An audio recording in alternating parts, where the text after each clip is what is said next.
How's it going, everyone? My name is Stephen Michaels. I am with Philip Robinson. This is the Just Win Show where we debate all the topics, the hot topics of the day. What's up, Phil?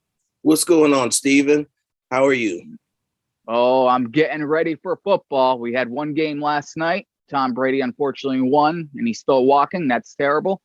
But we Cowboys. got a Uh, big game. yeah, Cowboys Big picked game that up Monday. royally, but that's not what we're here to talk about. No. I don't want to talk about Tom Brady.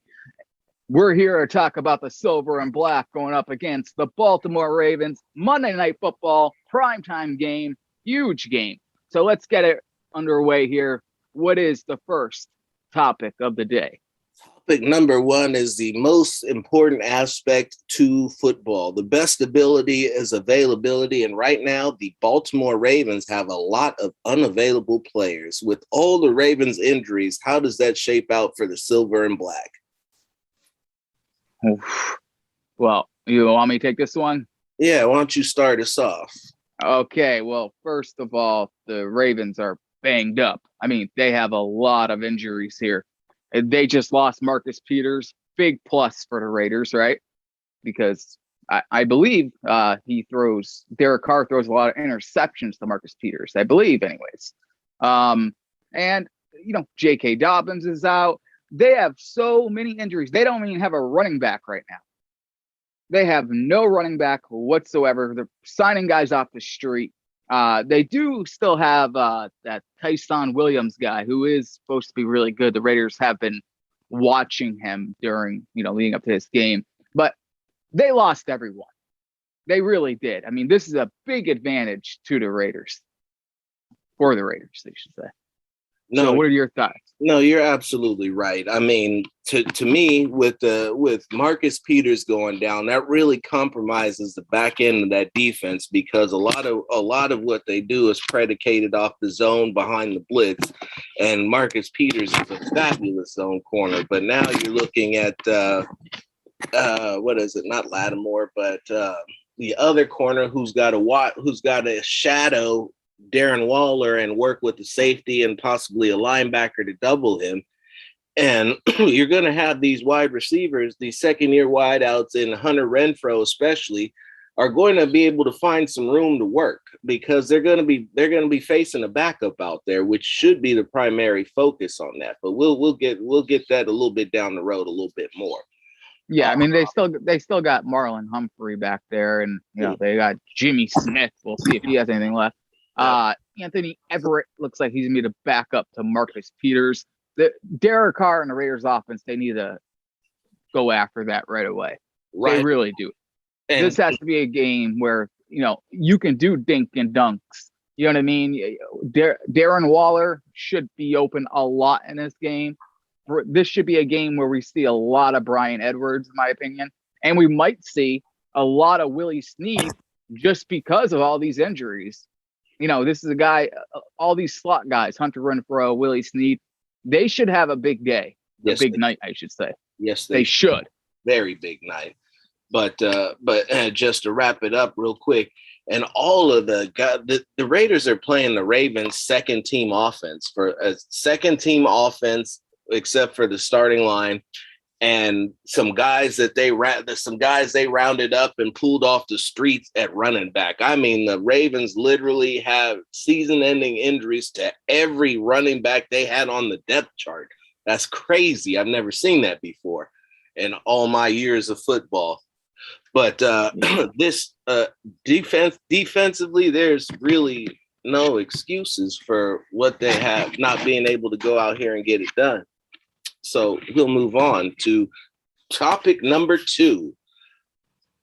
Will Richie Incognito be able to play on that injured calf? He's not practicing. They've held him out of training camp. He's coming off the Achilles injury. He's 157 years old. Can Richie play? Will Richie play? Slow down over there with your microphone. You're throwing things around again. Richie Incognito, in my opinion, will play in this game. I think they're just holding him out because, like you said, he is 152 years old. And, why rush him out there for practice when, you don't want to get this guy injured in practice. So I think he will end up playing. My biggest fear is they do rush him out to play and he gets injured in the game. And that's what I'm most concerned about, because I'm not going to lie, I'm a little worried about this Raiders offensive line. It's the first time we're going to see them, with Andre James under center. You got pretty much a whole new offensive line, basically. So it's going to be something to see. Can they hold up? How good are they? Can Derek Carr get the ball out of his hands really fast? And the most important is, can this new offensive line open up holes for the running backs for Josh Jacobs and Kenyon Drake? Well, I would say that the most important thing would be, can they pick up a blitz? Because from what I saw during the preseason, that's what's the real issue is, can they pick up a damn blitz? I fully expect Incognito to play, and I echo your concerns. I mean, I was being facetious with 157 years old, but the Achilles injury, 38 years old, headed into the season, and hurt in the preseason. That's not a recipe for longevity, and it's John Simpson needs to be ready to play now. And from what I saw in the preseason, having to go with him being the starting left guard for, well, let's be generous and let's say maybe 13 games or more is frightening to me. Yeah, they might want to sign some O-line depth. You know what I mean? I mean, just in case, because Richie Incognito is old. You know what I mean? There's no way getting around that. He is old. He's a big boy. You know what I mean? And that's a lot of weight to be carrying around.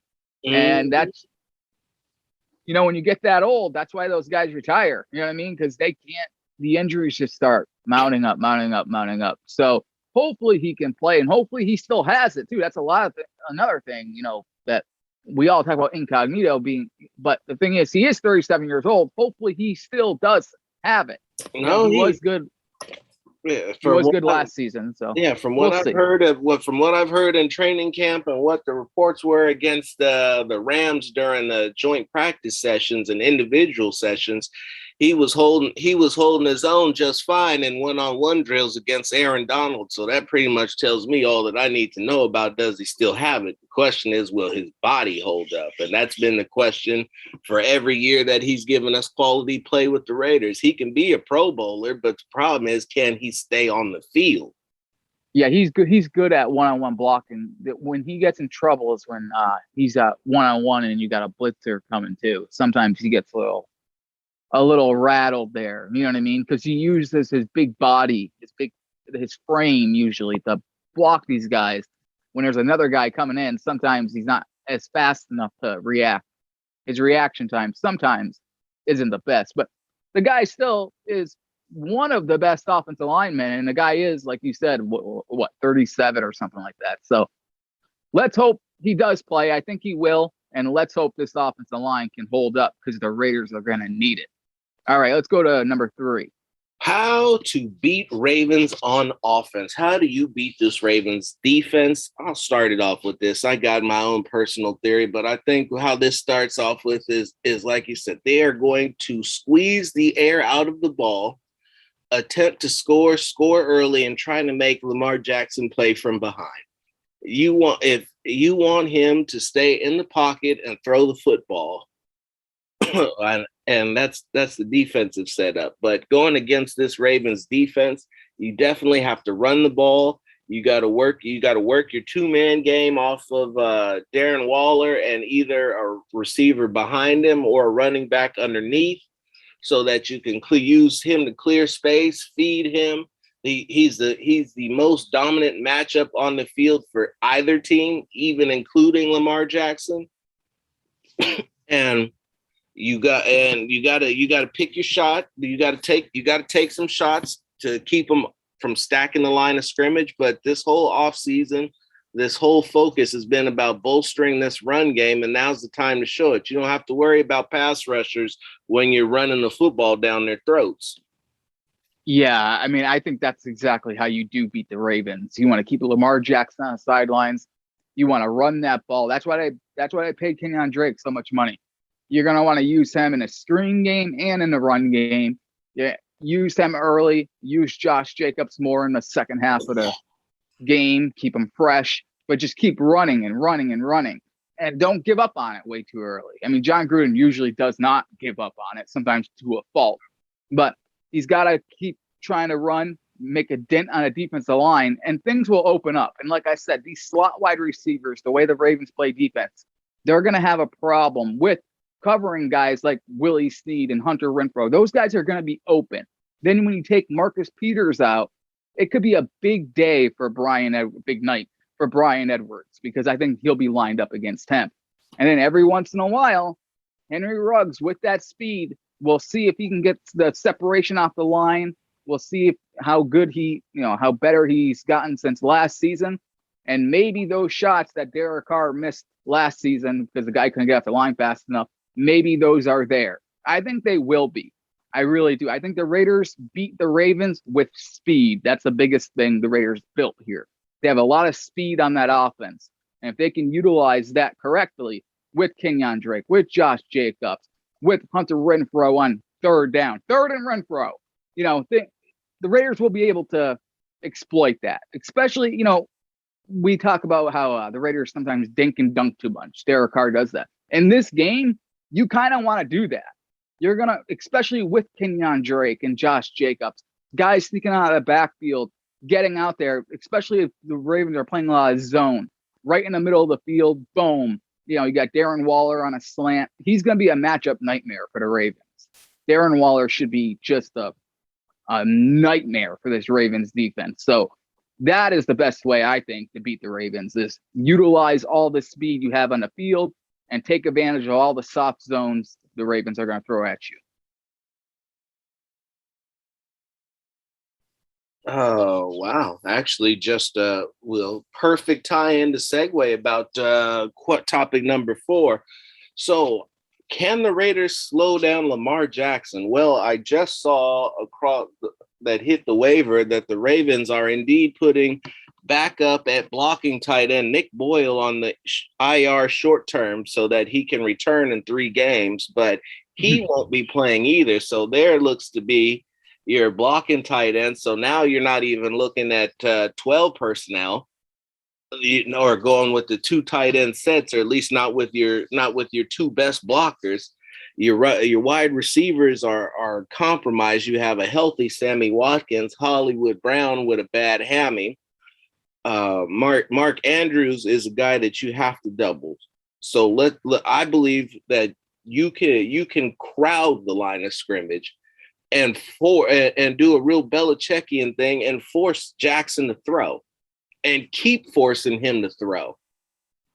Yeah, I don't think you even want to. You got to remember too, the Ravens, just like the Raiders, they have a new offensive line. They have new pieces there on the offensive line. The Raiders are going to want to test those guys, just like the Ravens are going to want to test the Raiders' new offensive line. So it goes both ways. But I think the best way to do this, to slow down Lamar Jackson, is basically, stay back. Don't let him beat you over the top. He's going to run. We all know that. He's going to run for some yards. As long as he's not taking off for 80 yards, you're okay.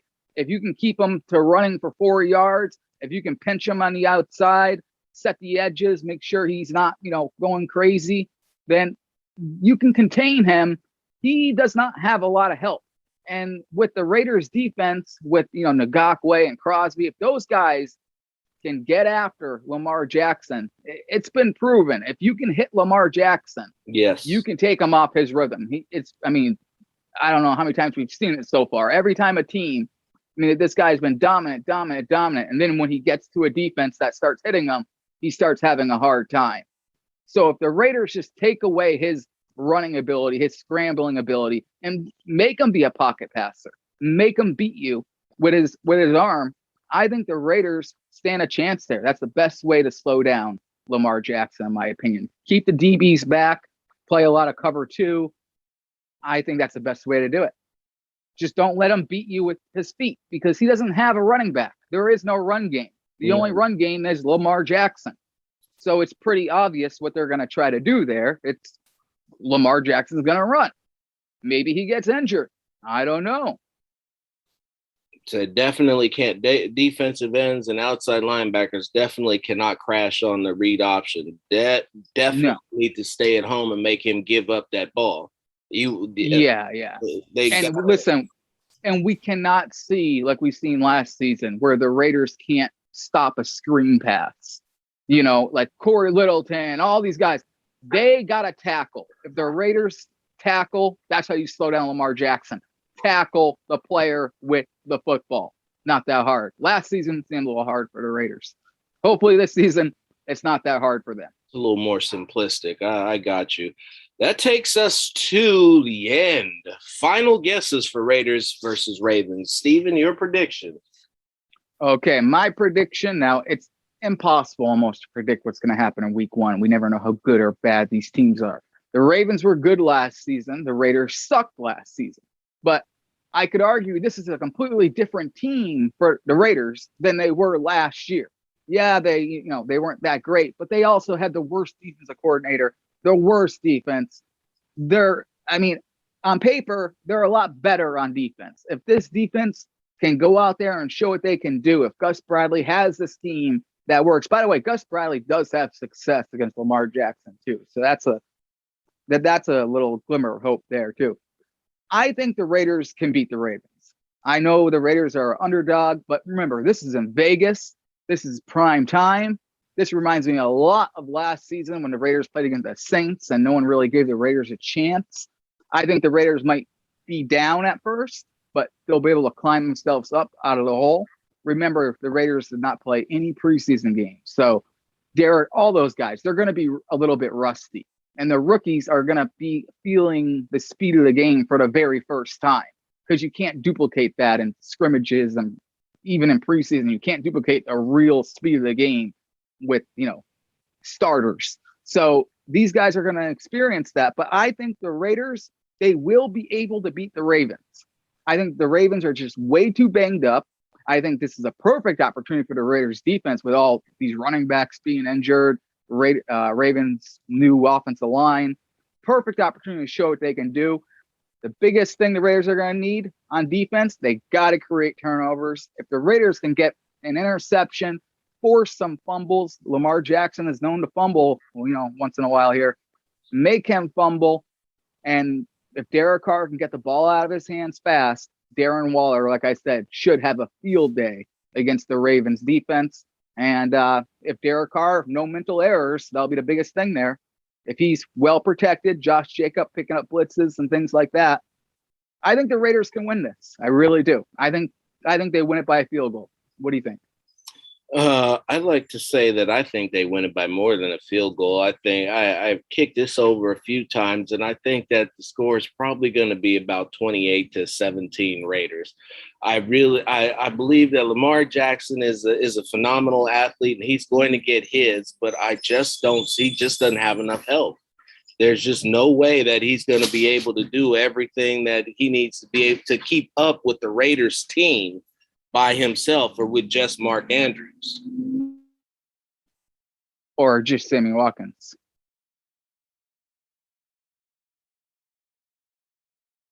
Yeah, so but with the Ravens being compromised on offense, losing Marcus Peters, this is a game. This went from a game that I thought was going to be a real test for the Raiders to a game that I feel like they should win going away. And if they don't win this game going away, then this particular podcast show is going to have a lot of questions and a lot of heat coming for the man in charge, because that would mean that he had his team woefully unready to play, and that is not going to be acceptable here. Yeah, I think this is a game where, listen, the Raiders, they have to win this game. And if they lose, they better not get blown out. Or there will be fingers pointed at John Gruden for not playing any starters during preseason, for not having his team prepared. This is a Ravens team that is not the regular Ravens team. There's so many injuries. The Raiders must take advantage of this. This is opening night. This is really the debut of the Las Vegas Raiders in Las Vegas because there's fans there. The place is going to be rocking. You cannot let the fans down here. The Raiders need to win this game. I hope they win more by than a field goal. I hope they win by 30 points. But the fact is, all they have to do just one thing. That's just win. They have to win this game. And that's the only thing we care about here on this show is winning. That's why it's called Just Win. Just win. When we keep it light, nice and simple around here. Don't talk to me about stats. Don't talk to me about players. If the game does not end with a win, it was a loss. I don't care if Derek Carr throws 10 interceptions, but the Raiders end up winning 13-10. Guess what? Derek Carr's my hero for that game because they won the game. I could give a shit about stats. I care about the standings. That's what I care about. So anyways, that's what everyone should care about. We got to start this season out right. We got to start this season out with a W, and it all starts Monday night. And we will have a show right the day after the game, and we will recap everything that happens right here on the Just Win show. So that's it, Phil. Do you got anything to promote? You got a show tonight or anything? No, we are actually, the Unfiltered Truth is going to be live on scene in Vegas. I'm rolling out in the middle of the night, butt crack of dawn tonight to start heading down to Vegas. We're going to be doing a live show from the parking lot. We may have an event, and I got the camera ready, so you're going to be seeing the Unfiltered Truth all through Vegas. Wow, sounds like fun. It would be hell for me, but sounds like fun for you. Anyways, okay. Oh, yeah. All right, so that's it. Phil will be live in Las Vegas as he watches the Raiders versus the Ravens. Hopefully he's celebrating after the game. Hopefully he's not crying. And the Raiders got to win this. So win it for Phil, John Gruden. He's flying all the way down there to Vegas just to see you guys win. So it's really important. I'm not flying. I'm driving. Oh, you're driving. Oh, man, he's sacrificing here. He is driving. Man, driving all the way to Vegas. So pretty important game. I think that place is going to be going crazy, Las Vegas. I think the Raiders have to win just for that. You know what I mean? Like, this is going to be such an important game to get the season off on the right foot. Big first game in Vegas. I'm sure Mark Davis has more ribbon cutting to do.